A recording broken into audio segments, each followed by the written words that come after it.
الحمد لله والصلاة والسلام على رسول الله وعلى آله وصحبه ومن والاه اما بعد.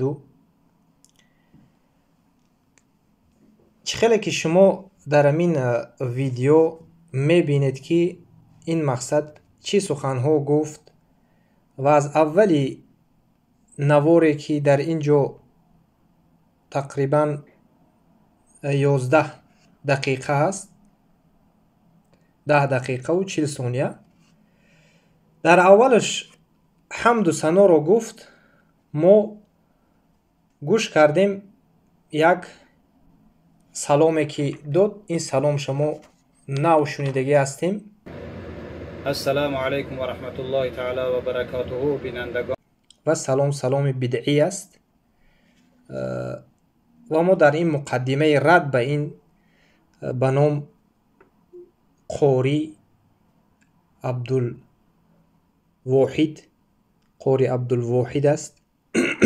در این مقدمه خود ما چیزهایی که این گفت اونها رو ذکر میکنیم، بعد در ردیه ها یک به یک این انسان ما به هر دلایلی که در اینجا می آورد و می گوید ما با اون رد میزنیم انشاءالله باذن الله. اولا این میگوید که السلام علیکم و رحمت الله و تعالی و برکاته. و تعالی نه و تعالی میگود خودش. اینو که عادت اینو که توجیکی خوندن دا عادت که دیگه هم تعالی قطی. السلام علیکم و رحمت الله تعالی و برکاته. بینندگان ما با این سخن این چی گونه رد میزنیم؟ اولین مقدمه که هست از عبدالله ابن عباس رضی الله عنه که ان رجلا سلم على ابن عباس فقال السلام عليكم ورحمة الله وبركاته ثم زاد شيئا. یعنی که یک مرد چکار کرد؟ به نزد عبدالله ابن عباس اومد، گفت که السلام علیکم و رحمت الله و برکاته، سلام داد. بعدا زیاده کرد یک چیزی رو، ثم زاد شیئا فقال ابن عباس رضی الله عنه ان السلام انتهى الى البرکته. یعنی که به درستی این سلام نهایه می‌یابد، یعنی تمام می شود در البرکته، یعنی و رحمت الله و برکاته. در همین جا چکار میکند؟ انتها، یعنی تمام می شود. مصدر حدیث در کتاب تخریج و شرح السنه صفحه رقمش جلد 12 صفحه 257 و همچنین شعب الارناؤوط این حکم الحدیث اسنادش صحیح میگود. به همین خاطر میتوانید که شما نظر بکنید. و دیگر حدیثی که در این باره به رسول الله صلی الله علیه و سلم مقصد چیکار کردن؟ گفتن که مرد چیکار میکرد؟ مرد به نماز اومد، همچنین فسلم، به نماز اومد، نماز رو خوند و چیکار کرد؟ وقتی به نزد رسول الله صلی الله علیه و سلم اومد، السلام علیکم، سلام بر رسول الله صلی الله علیه و سلم، فسلم الی النبی صلی الله علیه و سلم، رسول الله صلی الله علیه و سلم چیکار کردن؟ و علیکم سلام. یعنی که مثال طریق دیگر نمودهای سلام السلام علیکم هست، السلام علیکم و رحمت الله هست، السلام علیکم و رحمت الله و برکاته. این سه طرزی که طریق سلام است. اما السلام علیکم و رحمت الله و تعالی و برکاته ما این گونه سلام رو نمیشناسیم. اولین چیزی که این گفت در انمون اول سخنش گفت، این ضد سنت رسول الله صلی الله علیه و سلم بود. زیرا که رسول الله صلی الله علیه و سلم، امام مسلم روایت میکند در کتاب، شما میتونید در کتاب اربعون النووی، امام نووی در کتاب 40 حدیث خود ذکر میکند حدیث رو: من احدث فی امرنا هذا ما لیس منه فهو رد، یعنی که من عمل عملا لیس علیه امرنا فهو رد. هر عملی که در او امر ما نیست او رد شدگی است، یعنی مردود است. سلام بدعی رو از کجا پیدا کرده؟ جاهل، سلامی بدعی رو تو از کجا پیدا کردی؟ و ما یک به یک انشاءالله به تهمت های او در ردیه های بعدی انشاءالله که هر یک تهمت ای رو بیان میکنیم. و حجتی که در اینجا یک حدیث و یک آیت رو ذکر کرد که آیت چی بود؟ آیت در سوره حجرات است، آیه یکم است. و دویم حدیث اسامه ابن زید است که اون حدیث میگرد یعنی به تمامی در مابین 10 دقیقه همین 2 دلیل آورده است. این دلیل بر ضد خود همین انسان هست، این دلیل بر ضد انسان است. این دلیل ها ما انشاءالله این دلیل ها رو به شما بیان میکنیم و تهمت های ای رو یک به یک ما ذکر میکنیم. یکم این تهمت این انسان همین است که میگوید که مردمی را که این علما و طالب علمایی که با مشرک و با کافر میخوانیش و این فتواها را از کجا میآوی؟ شما یعنی چی عالم و طالب علم ها رو از کجا فتوا مقصد میابی و تکفیر میکنی اونها رو؟ یکم تهمتش بر ما طالب یعنی عالم و طالب علم ها رو میگوید. این از کجا دانسته است که ما عالم و طالب علم از عالم و طالب علم موحد و مسلمان فرق دارد. هر یک کس عالم و طالب علم شدنش ممکن است، لیکن فرق میکند از مؤمن و موحد و مسلمان. یکم تهمتی که میگوید که عالم و طالب علم ها، اون عالم ها کی هستند و اون طالب علم ها کی هستند نامبر نکرد یگان تای اونها را و تهمت کرد که شما تکفیر میکنید. البته ما تکفیر میکنیم به حجت و دلیل. یکمین تهمتش و به تمام این تهمت اینها انشاءالله ما در بعدی جواب میگوییم. کسانی که دوم تهمتش، کسانی که با تو بحث میکنن، میگوید این کس این عبدالواحد، کسانی که میگوید با تو بحث میکنند با تو هم فکر نشوند، این 100 و 200 نفر نه هزارها را حکم به کفر کردی. مسلمان های مومین ها را، علمایی که با تو سر به سر میشوند در یک بحث، اگر در بحث تو در سخن تو نیایند کافر است. این کلمه کافر است چی تا در زبان شما با سبکی ششته است، با آسانی کافر است. یعنی تو تکفیرشون میکنی، کافر است میگویی. سبحانك هذا بهتان عظیم، پاک از پروردگار و این بهتان بزرگ است بر یک طالب علم بزرگ با مانند ابو محمد مدنی حفظه الله و با دیگر تمام موحدینی که دعوت به سوی توحید میکنند. سبحانك هذا بهتان عظیم و با این یگان دلیل هم ندارد و اون بحث هایی که با اهل بدعت و مشرکین شدگی هست و اونها همش معلوم است، مشهور است، اشکار است، روشن و واضح است و کفر و شرک اونها در چی بود اثبات کردگی هستیم الحمدلله و اثبات شده ایستاده است. سیوم تهمتی که این کرد، 4 روز پیش یک نوار دیدم، ابو محمد تکفیری. 4 روز پیش من یک نوار دیدم. در نوار میگه که کسی که شهروندی روسیه را داره کافر است، زیرا که شما قانونای او را قبول میکنید. ما قانونای دنیایی او را قبول میکنیم، نه با اونا هم دین شدن و شریک شدن. ما قانونهای دنیایی او را البته که اینجا آمدی پکر در کجا گشته سای تو؟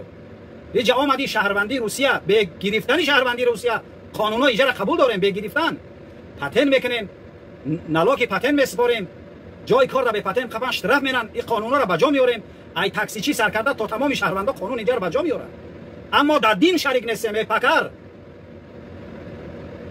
و 200 300 هزار از تاجیکستان یک تنها شهروندی روسیه را قبول کرده است کافر است همه اونا میگن کافر است مهاجرانی محترم آیا شما در همین گپی همین رضا هسته کسی شهروندی روسیه را داره کافر است یا کدام از شما وقتی گرفتن پاسپورت نعوذ بالله گفتن که عیسی علیه السلام پسر خداست همینطور گفتیم و در کارهای دولتداری ما کنستیتوسیا را قبول به کنستیتوسیا نمیشود میگوید که کسی که شهروندی روسیه رو دارد کافر است یعنی تو یعنی ابو محمد مدنی با شیخ ابو محمد مدنی حفظه الله که بهترین طالب علم است الله حفظش کند با اون کس این تهمت زده ایستاده است که میگوید شهروندی هر کسی که شهروندی روسیه رو بگیرد کافر است یعنی این تهمت سومین تهمتش است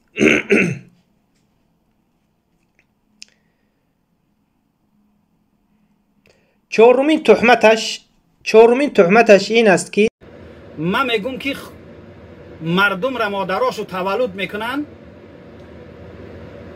اونا را به گپ اصطلاحات قرارگینی ما الله میگن بچه علما خواه میروه من میترسم که همون مادری تو را تولد کرد کافر است گفته گهواره تو را نجنبارونده باشه که میگوید من میترسم که مادرت میگو تو رو در گهواره یعنی کافر است گفته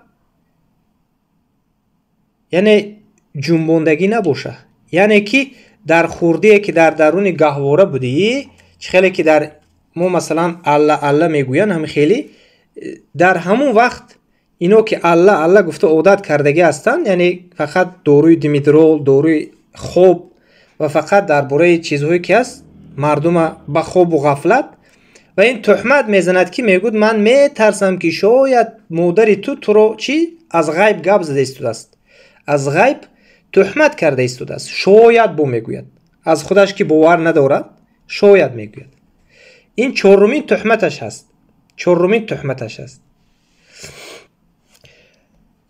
و دیگر چیزهایی که این دارد این میگوید که من با تو بحث کردن آماده‌ام دیگر من برای تو گپ ندارم شاید گپ شوه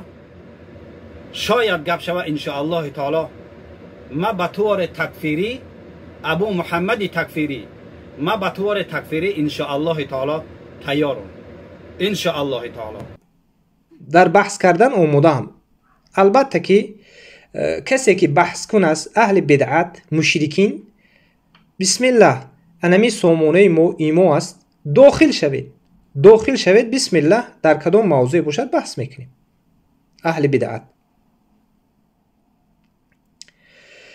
و میگذاریم به کفرها و شرکهای این انسان در اینجا چی کفریات چی شرکیات رو میگوید که ما آینده اینها رو دلیل هاش ذکر میکنیم در ردهای دیگر انشاءالله یکمی کفرش همین است که میگوید ما قانونهای اینها رو یعنی کنستیتوسیا رو قبول داریم